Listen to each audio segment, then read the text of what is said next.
Welcome to Coach Bites. This is the 7th of August 2020. On behalf of ICF Mumbai Charter Chapter, it gives me great pleasure to welcome our guest for the day, Ramya Rajaram. Ramya is an ACC coach. She has over 16 years of experience in advertising and communication. She's also trained in hypnotherapy, acupressure, and nonviolent communication. She coaches young adults from the age of 22 to 40 years and in their careers, relationships, or personal development. She says that I help young adults overcome uncertainty and take charge of their lives. I love that. Ramya is a perfect coach. I discovered my hidden abilities, my confidence, and courage to present myself with her, says one of her coaches. It is such a pleasure to have you here in the studio today, Ramya. Welcome, and I'm looking forward to hearing your story about what makes you be an awesome coach that you are. Thank you so much, Priya. That's really sweet of you.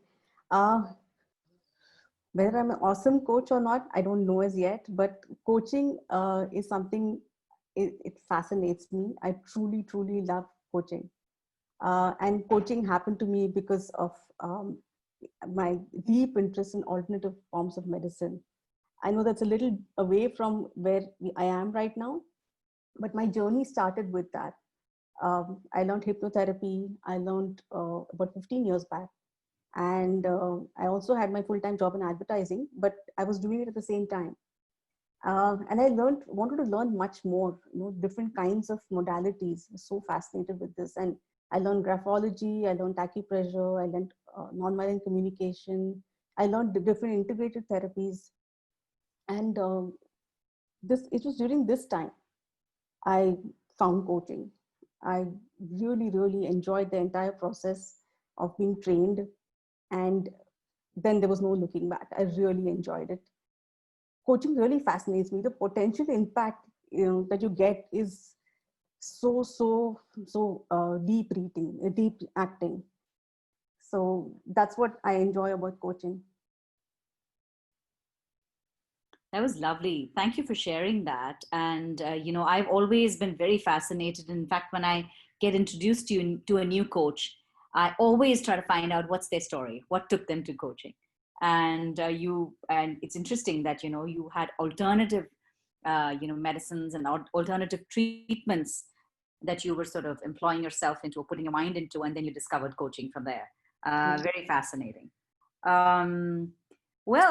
So, you just said that, coaching is something that you love so much. So what does coaching mean to you? If I were to ask you an analogy about, what coaching could be referred to as by you. Coaching is a process of discovery for me. It's a search for who you can be, you're at your best. It's like the biggest, brightest version of yourself. How do you find that? And I see the coach's role of a guide and a cheerleader. That's my definition of coaching. And the analogy I think of is a scuba diver. It's like a personal journey by yourself. And it's in the deepest, quietest, most beautiful parts of the ocean. It's against a person doing snorkeling, who just stays at the surface. A diver stays right within, right inside, and finds their own treasures. That's what it is to me. Wow, that's a first. I've never heard of that one before. And I love the way you also give the comparison of the snorkeler and the deep sea diver, or, the diver. Amazing. You also said that coaching is like a discovery, and very much like, helping them discover their brightest selves. What does that feel when you're able to help people discover their brightest selves? I think it feels exhilarating. It's a little nervous also, because how much of that can be attributed to me, honestly, because it's a client who's done so much of the work. But it is a very exhilarating feeling when you see the client who has managed to encompass some of the learnings that they have got in their coaching. It's a really wonderful experience. Yes, that is so true. And, it's that exhilarating feeling. Uh, have you had instances where, say, a client is so enamored with what their discovery is? And what did that feel like for you as a coach and for to them? What did they experience or say to you? Well, there have been experiences that I've had with clients, and this particular client who I worked with, who started off with, her presenting problem was not being confident and not being able to reach her potential in her organization. She was underconfident, not independent, all of that. So when we went through our coaching sessions, she felt very empowered at the end of it, saying, "Okay, I will take care of this. I will tackle this." And the proof of the pudding for me was about a month later, I had to visit that office, her office. And I see her at a workshop with about 20 people, and she's conducting the workshop. And for that, I mean, that for me was wow. And that felt magical. That Wow. is, yeah. Yeah, I mean, I can just imagine that. And it's truly very, very gratifying. And you feel that, life is worth being lived when you see that kind of, transformation. One of the other coaches I was speaking to a couple of days ago, it's almost like a chrysalis effect. And it's just this amazing transformation that you see in your coaching. You get so happy. And I can just imagine what you must have felt. Lovely. Thank Um, you. Ramya, I want to ask you, the ICF competencies that have been recently renewed early this year, and there's that much more, detailing in each of them. In particular, is there any one competency that calls out to you the most? And what do you make of it, and how do you apply it in your real life and in your coaching? For me, the competency that really I resonate the most is active listening. Because for me, the client actually discovers their aha moments when you just wait for them patiently to just process what's in their mind, giving them space to think.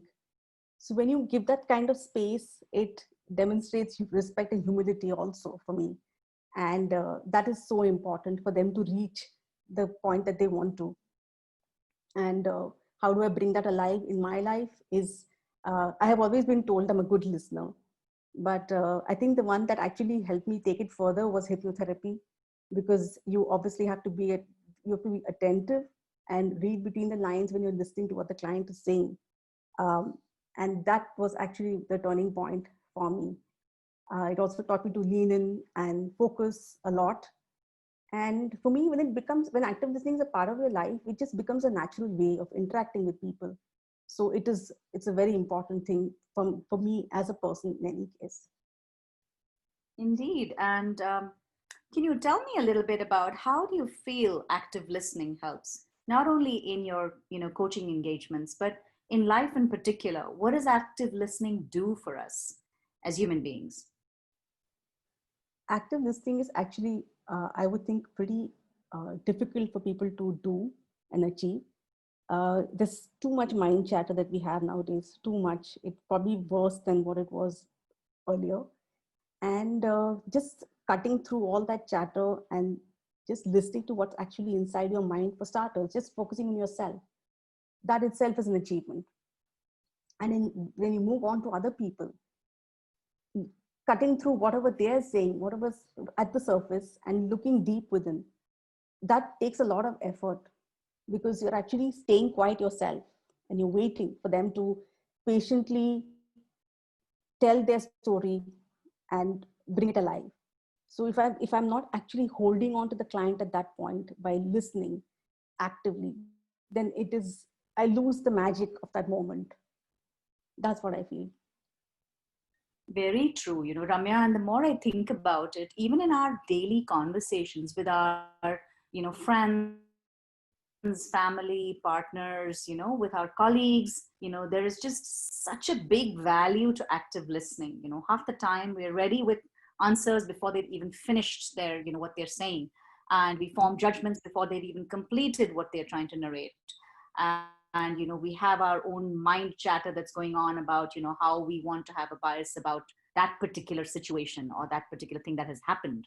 Yeah, so for change, I really find, that if you are willing to actively listen instead, you never know, what comes out of that narration, and you're able to find a new perspective. I, in fact, personally, I'm, very much for this, that, the more you listen, the more you find answers. And how about this, Ramya? Do you feel that people's intentions are always good? And sometimes, because you're not actively listening, you'd miss that intention. Um, and actively listening actually enables that good intention to be visible. Oh, definitely, definitely. I think just giving space to people and actually listening to them, the first reaction when you're listening is you have these judgments. Oh, this is what they're saying. And as you listen further and deeper, you just see, you feel the emotion underneath, you hear what they're saying, what they're actually saying. And that's the magic. That's the magic, because you can connect with them better. You can connect to the truth. And that's the magic. Yeah, and in fact, I really, as a part of the active listening piece, um, you know, if you can just explain, for example, to the listener, that what could an active listening experience be like? I think the best example for this would be my experience as a mother. And doing active listening with my daughter is like pulling teeth. But I have seen that when I am actually listening to her, she responds better. And the kind of response I get is better. There's a mutual respect which happens. And the kind of results that I get also are happy for both her and me. And that is the magic of actual active listening. So the reality is that the more people are able to do active listening or just listen a lot more, that would help, because there is too much chatter, and people love to talk. They love to talk. And that is the big problem today. So true. So very true. Well, my dear, moving on. You shared a beautiful success story of a particular client, and I was really happy to hear that when you said that, you walked in and she was conducting a session with some 20 odd people, as she was conducting a workshop. How wonderful that must have seemed. So, what is your personal learning, from this kind of an experience where you're able to make an impact in somebody's life so much as a coach, that they're able to completely change their paradigm? I feel that kind of situation, I feel personally grateful. It makes me very grateful for just having that client actually experience who I am, and me being able to experience them and letting me into what they are and who they are. That is, I feel very grateful about that experience. And what I learned from that is that, honestly, the people can be, you can give advice, you can counsel them, but the reality is that my clients, they feel so proud about their achievements, when they've invested time on themselves, and when they found their own resources to manage their challenges. It's an incredible feeling, and I wish that feeling continues. Yeah, so true. This gratifying feeling of being a coach. Wonderful. So, the times that we are in right now, Ramya, the world is going through so much. There's just so much pain. And yet, we as coaches find time to help people out. Uh, what would you like to say is the use of coaching in times like this? And how can it help not only corporates, but individuals find solutions for themselves? The pandemic today has been the most challenging thing we have faced in a very, very long time. And no one has been spared, not a single person. And we have a choice, is to like just give up and retreat, or just move forward with hope. And that's always a choice people have. In this case, coaching is very empowering. That's what I feel, because it taps into our own inner resources and find answers and strategies to move forward. And it is this future focus, the search for something bigger and better, that's what sets coaching apart. Lovely, lovely indeed. Something bigger and better. I love that. And to be able to find that and live in hope, that's what we do as coaches. Fantastic. So, is there something that you'd like to share with people who are seeking coaching, and why they should consider a coach and how coaching can help them? I think people should seek out a coach when they don't want to be advised or counseled all the time. People are sometimes sort of sick of hearing from people that from other people that do it this way, do it that way, and after a point you get sick of listening to that. And in coaching, the relationship is respectful. I want to hear what you're saying. I understand what you're saying, and I'm going to help you go forward by just a bit of guidance. And that's about it. It's a very gentle process, and that's what sets it apart. And I find it extremely, extremely gratifying. What about the fact that, there are times when clients will want to, take advice? No, no, Ramya, you tell me. What do you help me? I can't seem to think of solutions. So, how do you handle things like that, situations like that? And how do you help such clients steer back to their own resourcefulness? One of the things that could be done on the techniques I use at least is brainstorming, because when you're looking for advice or looking for answers and saying, okay, this is what I ask, tell me what I want, what I should do. Uh, when I decide to brainstorm with the client is more accepting. It's not like I'm not going to say anything. It's a client also, he's also going to say something, and becomes a mutual kind of discussion. That's something that I find is very useful to get out of that kind of situation. And it gives beautiful results, because with brainstorming, the kind of solutions that come out are fantastic. They're innovative, they're interesting, and very, very different. Yeah, so you're saying that you encourage them to get into a brainstorming discussion and maybe give them a few prompts. Is that what you say that you're saying? No, Okay, not prompts, but we have the situation in front of us. We have right. the situation in front of us. There is the agenda which we are working on. Mm-hmm. And if there is a question about, tell me what to do, Hmm. then it's about brainstorming and saying, okay, let's discuss what we could do. Hmm. Hmm. Hmm. Interesting, and that does bring out some answers. And Yes. this is something that I found the most fascinating thing about coaching. When I got into coaching, I was at that stage in my life where I was not sure whether I had answers to a lot of things in my head. And then what coaching taught me was this sense of resourcefulness that really you don't know who else would know. If anybody knows about your life, it's you yourself, Priya. So, I want to ask you that this whole resourcefulness piece, what do you think of that about in this whole thing in coaching? Resourcefulness is the key part of this, the key part of coaching. The reality is that we are at the surface, this is the conscious part of us, and we never are able to tap into the subconscious mind. And the reality is that everything is hidden in the subconscious mind. It's about tapping into that and accessing that. Once that happens, a lot of answers come up. And that's the resourcefulness that a person can experience. Lovely, Ramya. Very nice. So, Ramya, is there a certain type of client that you serve? You've said, age groups between the age of 22 to 40 is what, you have a majority of clients. But is it of that as the focus, or do you not take other clients, or what is the choice that you have there?